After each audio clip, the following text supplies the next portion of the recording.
একবার এক রাজা তার 3 মন্ত্রীকে ডেকে বললেন, এই নাও তোমাদের একটা করে খালি বস্তা দিলাম। তোমাদের কাজ হবে বনে গিয়ে বিভিন্ন ফল কুড়িয়ে এই বস্তা ভরে নিয়ে আসবে, দেখি কে কত তাড়াতাড়ি বস্তা পূর্ণ করে নিয়ে আসতে পার। এক মন্ত্রী চিন্তা করল, রাজা বলেছেন তাই ভালো ভালো ফল কুড়িয়ে বস্তা পূর্ণ করি, এবং সেই মতো জঙ্গলের ভালো ফল কুড়িয়ে বস্তা ভরে ফিরে আসল।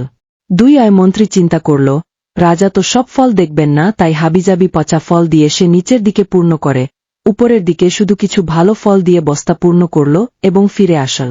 3 মন্ত্রী চিন্তা করল, রাজার এত সময় কোথায় বস্তা খুলে খুলে দেখবে, সে শুধু দেখবে বস্তা পূর্ণ হয়েছে কিনা। 3 মন্ত্রী রাজার দরবারে হাজির। রাজা সবার বস্তা পূর্ণ দেখে খুশি হলেন। তিনি বস্তাগুলো খুলেও দেখলেন না। 3 মন্ত্রী নিজের বুদ্ধির কথা চিন্তা করে নিজেকে বেশ বুদ্ধিমান মনে করতে লাগল। রাজা একটু সময় নিয়ে তার মসন্দে বসলেন এবং ঘোষণা করলেন, এই 3 মন্ত্রীদের তাদের বস্তা সহ 7 দিনের জন্য কারাগারে পাঠানো হোক এবং প্রত্যেককে 3টা আলাদা আলাদা কক্ষে রাখা হোক। এই 7 দিন তাদের কোনো প্রকার খাবার দেওয়া হবে না। যেই কথা সেই কাজ, 3 জনকেই কারাগারে পাঠানো হল। এক মন্ত্রী এই 7 দিন তার বস্তার ফলগুলো খেয়ে কাটিয়ে দিলেন। 2 মন্ত্রী তার যত ভালো ফল ছিল 2 দিন খেতে পারল, বাকি দিন পচা ফল খেয়ে কাটানোর চেষ্টা করল, কিন্তু তিনি অসুস্থ হয়ে পড়লেন। 3 মন্ত্রীর বস্তায় কোনো ফল ছিল না, তাই তিনি না খেতে পেরে কারাগারেই মারা গেলেন।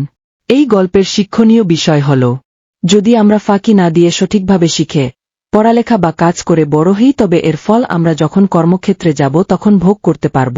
শিক্ষণীয় গল্পটি ভালো লাগলে শেয়ার করে অন্যদের জানার সুযোগ করে দিবেন।